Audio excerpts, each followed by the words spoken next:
Je m'appelle Daphné Acker, je suis journaliste. J'ai toujours été fascinée par les énormes navires qui défilent sur le fleuve Saint-Laurent. Je suis donc partie à la rencontre des personnes qui œuvrent dans l'industrie maritime du Québec. Dans cette capsule, vous allez découvrir en parallèle 2 expériences menées par mon collègue Jean Balthazar. Il a travaillé comme marin sur 2 navires aux missions complètement différentes.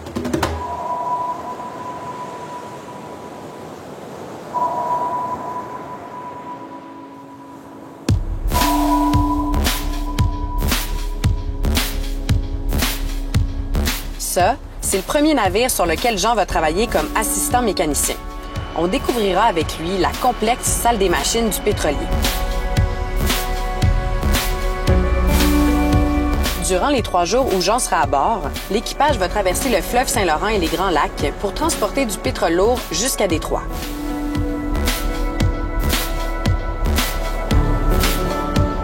Ça, c'est le 2e navire sur lequel Jean va travailler. Ce cargo marchand approvisionne les communautés du Grand Nord du pays entre les mois de juin et novembre. Jean va vivre une expérience complètement différente sur ce navire. Il sera homme de pont et devra aider aux opérations de chargement et de déchargement. Nous allons rejoindre l'équipage du navire dans le Grand Nord du Québec, qui sera dans la région de Coudjouac durant les 3 jours de travail de Jean. Sans plus attendre, on se plonge dans le jour 1 à bord du pétrolier.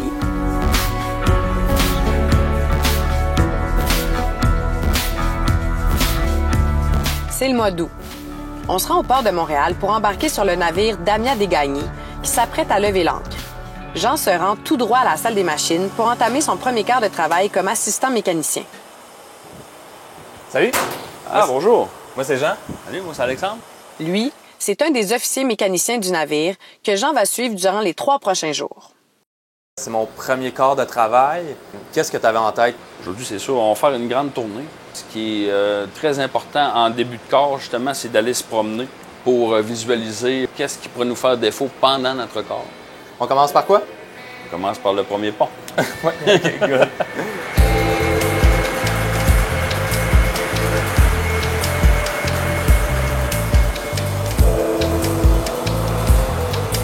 Pendant que Jean entame son premier quart de travail dans la salle des machines, le navire se dirige vers un terminal pétrolier au port de Montréal. C'est là qu'aura lieu le chargement de 12,8 millions de litres de pétrole lourd. Le premier officier, Antoine Bouchard, dirige l'opération de chargement. Chargement arrêté, 15 heures, merci. On va... Il guide les hommes de pont pour l'ouverture et la fermeture des valves. Quand on charge un navire pétrolier, c'est un petit peu plus abstrait parce qu'on ne voit pas réellement ce qui se passe. C'est sûr qu'on va avoir l'aide de beaucoup de nos outils électroniques, mais il y a aussi un petit peu de job de bras à faire par les personnes sur le pont. Et c'est important aussi de prendre beaucoup de notes, de savoir où est-ce qu'on est rendu parce qu'on ne voit pas ce qui se passe.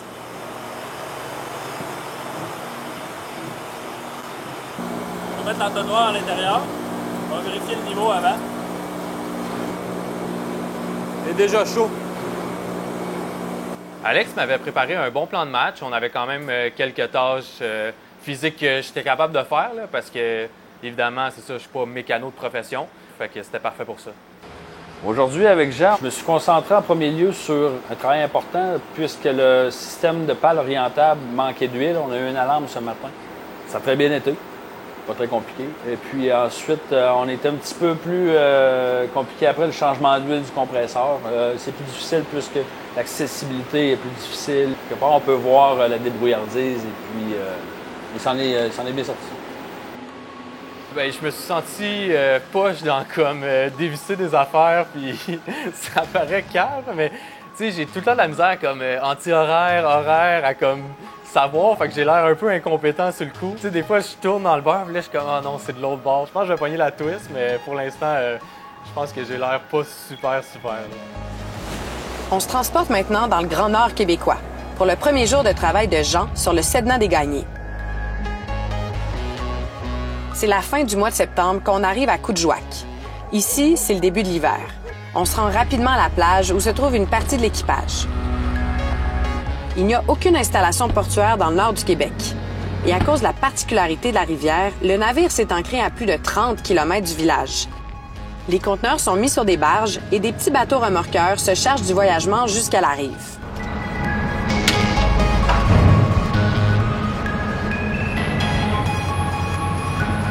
Jean se prépare à aller rejoindre l'équipage du navire. Il travaillera comme homme de pont durant 3 jours. Il aidera aux opérations de chargement des conteneurs sur les barges. Dès qu'on embarquera sur le Sedna des Gagnés, Jean commencera son premier quart de travail. Et voilà! On est là! Comme le reste de l'équipage du pont, il devra suivre à la lettre les instructions du premier maître Guillaume Rousseau. Pour les 2 derniers conteneurs, descendez 2 gars, commencez à lever les pins. OK? Comment je trouve Guillaume comme premier maître? C'est un très bon premier maître, il sait ce qui s'en va. Il aime savoir le contrôle, puis il aime ça quand tout va bien, puis... Non, mais c'est un très bon premier maître. Ouais. Il est intense. Oui, il y a l'intensité. Il est pas débarré, je pense. Frank, descends ça.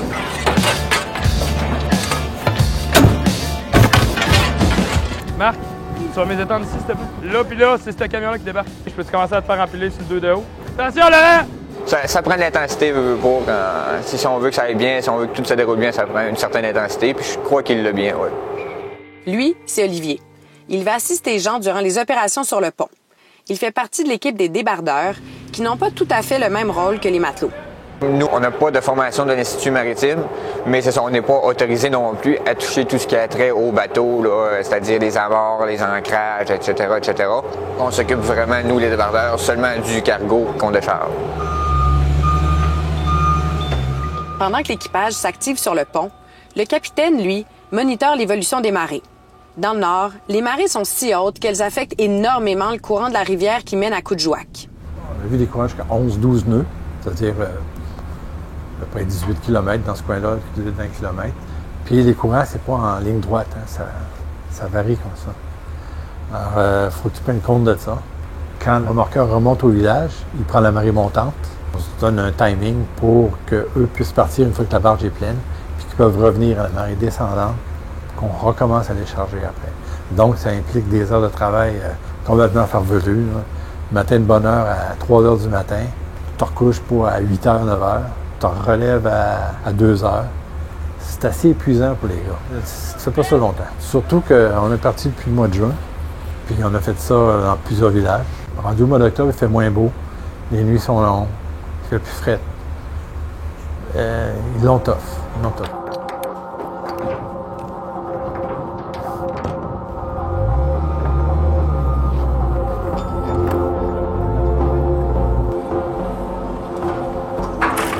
C'était le fun, j'ai aimé ça. Je pense que je m'embarque dans la vie de marin. Non, mais c'est hot. L'effet de gang, d'être ensemble, de travailler.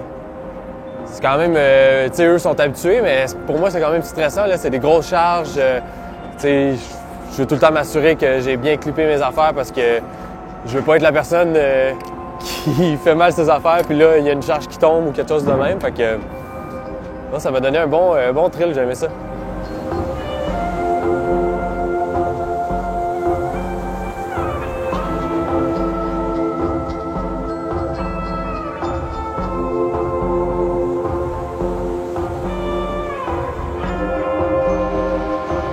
Ce que je fais faire à Jean aujourd'hui, c'est exactement ce que je fais faire aux cadets. Toutes les personnes dans la salle des machines se doivent de faire ces jobs-là aussi. Tester des alarmes, c'est une espèce de flotte qui va monter si jamais il y a une quantité d'eau ou d'huile qui vient augmenter dans les doubles fonds. Pendant que Jean rampe au fond du pétrolier, le navire entame sa traversée des nombreuses écluses du fleuve Saint-Laurent. Une écluse, en fait, c'est un peu comme un gros ascenseur de navire, dans le fond, mais ça fonctionne simplement avec du transfert d'eau. Le navire va rentrer d'un côté ou de l'autre. Les portes vont se refermer derrière lui et on va vider ou remplir l'eau pour ajuster les niveaux. Dans le fond, chaque écluse va avoir un mur d'approche qui va avoir un angle qui va être un peu différent avec celle de l'écluse même.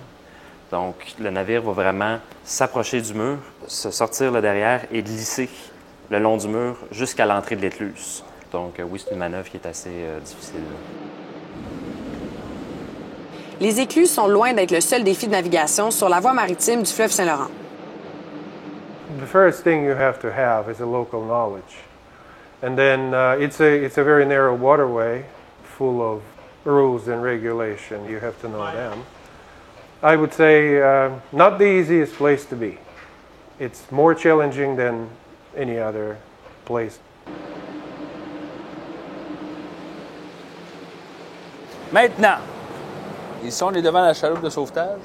Quand on a un homme à la mer ou pour faire les inspections autour de la coque et ce genre de choses-là. Donc on va faire une inspection. Je monte? Oui. Yes. Donc ici on a le moteur. Ce qui est important de vérifier, c'est les niveaux d'huile. Donc le petit réservoir ici.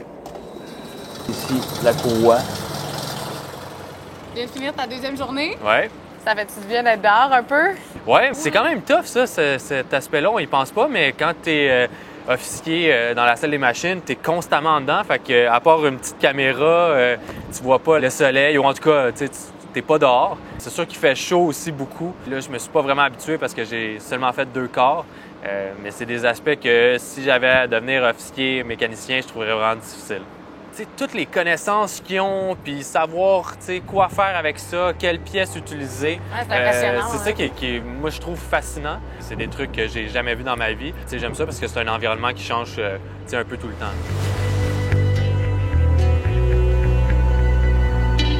On se transporte à nouveau dans le Grand Nord pour la deuxième journée de travail de Jean sur le Sedna des Gagnés. Je viens de me lever. Là, il est genre 5h30.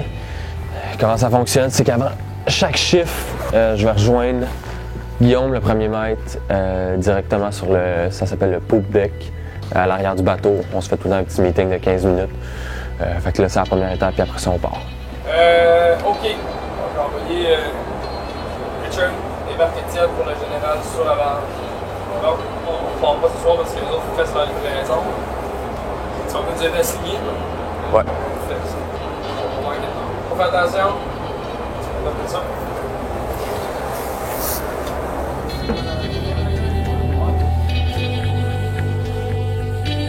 Ici!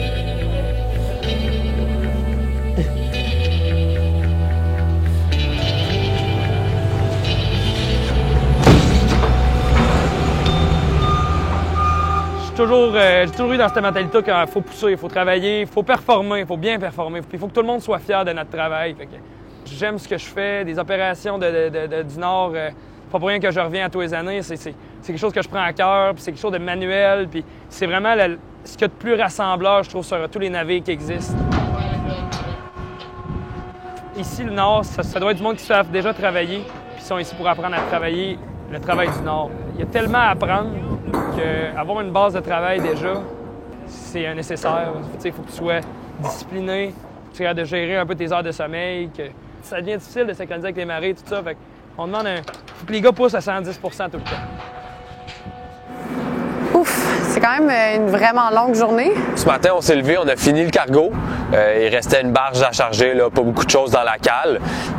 Fait que des opérations quand même assez simples, assez rapides, mais il fallait les faire. Souvent, je me suis fait dire, là, la sécurité, c'est important, mais on dirait que sur ce navire-là, c'est plus vrai qu'à toutes les autres places, là, dans le sens que c'est des gros conteneurs, ça bouge beaucoup, ça va vite. Il faut vraiment que tu gardes ta concentration, à tout le temps être attentif. Là. De retour sur le pétrolier. C'est notre dernière journée à bord, alors que le Damia des Gagnés entame la traversée du canal Welland. C'est un canal de 43 km de long qui est essentiel au transport maritime. Pour partir de Montréal pour s'en aller à Détroit, le navire va transiter par la voie maritime, qui est composée d'un réseau d'écluses jusqu'au lac Ontario. Dans le canal Welland, on va traverser encore des écluses pour contourner les chutes Niagara, dans le fond, et arriver dans le lac Erie. Ensuite, on traverse le lac Erie et ensuite, on remonte jusqu'à Détroit. Troisième chiffre? Troisième journée, on va aller faire de la soudure. Ensuite, on va aller nettoyer une grease trap. Ça, c'est salissant, là. Ouais, ça, c'est la pire job que tu peux faire. Ben, go! On s'en va là!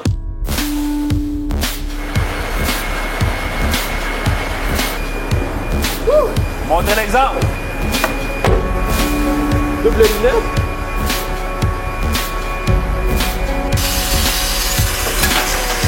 Génial! Parfait!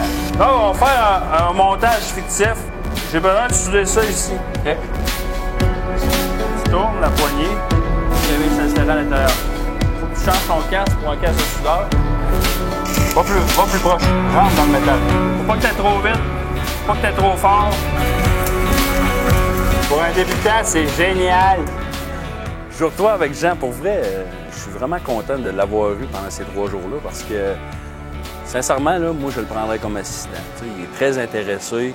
J'ai vu une amélioration déjà en 3 jours dans ses méthodes. T'sais. Tous les jours, on peut faire des erreurs et tout, on s'améliore, on devient de mieux en mieux. Puis la salle des machines, c'est plein de défis, c'est jamais routinier. T'sais. C'est trippant. Moi, j'adore ça. C'est sûr que mon expérience de 3 jours sur un bateau, ça m'a permis vraiment d'apprendre le métier parce que moi, un peu comme tout le monde, je le réalisais pas. Tu sais, quand je pensais à un gros navire comme ça, je pensais à ceux qui le contrôlaient, qui le naviguaient, mais je n'imaginais pas tout ce qui se passe en dessous pour le faire fonctionner. C'est pas un métier qui m'était un peu familier. Là. J'ai vraiment appris de A à Z. Ça, c'était vraiment formateur pour ça. C'est quand même une job vraiment essentielle qu'ils font. C'est la mécanique, puis de la navigation. Sans ça, le bateau ne pourrait pas fonctionner. Puis tout ce qu'il y a à l'intérieur, c'est pas juste le bateau qui avance. Il y a tellement de systèmes à l'intérieur du bateau qui le font fonctionner que c'est vraiment complexe comme métier. De retour sur le Sedna des Gagnés à Coudjouac. Jean entame son tout dernier quart de travail comme marin et ça s'annonce particulièrement intense. C'est gros en Simonac. Ça fait peur, ça.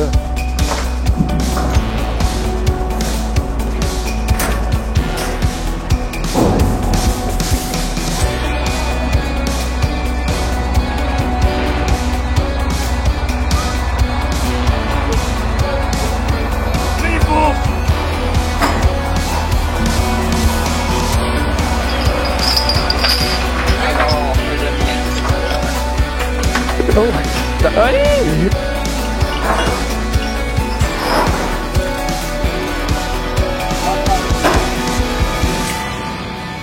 Qu'est-ce que tu as fait ce matin? C'était très simple. Dans le fond, on préparait le pont pour les opérations de cet après-midi.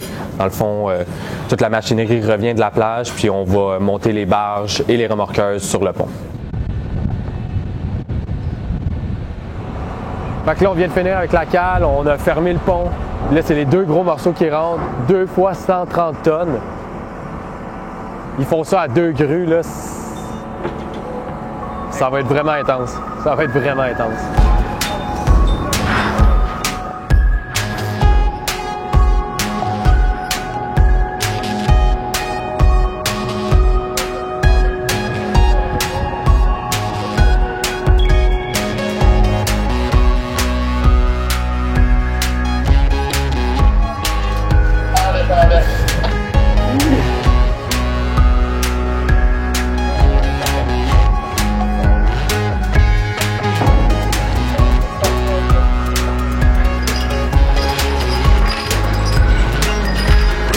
Si c'est normal, au début, tu ne trouvais pas choué. Ça m'a pris quand même une couple de semaines, je dirais, avant vraiment de maîtriser la chaîne comme il faut. Là. Parce que c'est pas un principe que tu vois vraiment ailleurs. Donc, tu arrives ici, c'est complètement nouveau. Ça prend un petit peu d'adaptation, mais on vient quand on passe au travers. 4 minutes, mais on l'a eu. Ah, c'est correct. Comment t'as trouvé Jean? Genre, physiquement? Non. Jean, c'était un vaillant gaillard. Tu sais, il est arrivé avec une attitude positive. Il a vu le travail, il n'a pas été, comme je dis, dépassé. Il a saisi vite la job. Il sait où se placer pour être sécuritaire. Quand c'est le temps de jaser, quand c'est pas le temps de jaser, quand c'est le temps d'agir. Non plus, il m'a pas fait perdre les nerfs. C'était un gros plus.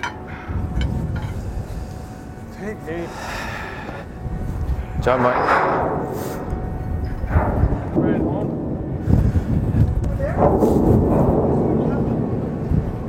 Là, il fallait partir en vitesse. On a un livre qui nous ramène à Coudjouac en bateau de vitesse. Fait que là, ils finissent le chargement, il reste une barge, quelques petites affaires, mais en tout cas, un gros rush. De loin, ça a l'air déjà vraiment plus relax. Là. Ah ouais, de loin, ça bouge lentement. Tu vois pas trop les gars travailler, mais quand tu es dans le feu de l'action à l'intérieur, tu as l'impression que ça roule à 120 000 km à l'heure. On a été sur un pétrolier qui faisait Montréal-Détroit, puis là, on est chippé au nord. Comment tu as vécu ces 2 mondes-là? D'un côté, je suis ma vie dans la salle des machines. Je suis sur un fleuve, le fleuve Saint-Laurent, que je connais plus les environs. Là, de l'autre côté, je me fais chipper à Coudjouac, un emplacement que je connais aucunement, sur un navire où il y a du travail extrêmement physique. Fait que non, c'est vraiment 2 univers là, complètement différents. Ce qui est impressionnant, je pense que les gens ne le savent pas beaucoup, mais il y a un grand groupe de personnes qui travaillent sur un navire, puis tout le monde travaille à un but commun. Fait que c'est pour ça que j'ai l'impression que tout le monde se sent responsable de bien travailler parce que, justement, si quelqu'un fait mal son travail, ça nuit aux opérations entières du bateau. Fait que j'ai trouvé que cet esprit d'équipe-là est fort. Là.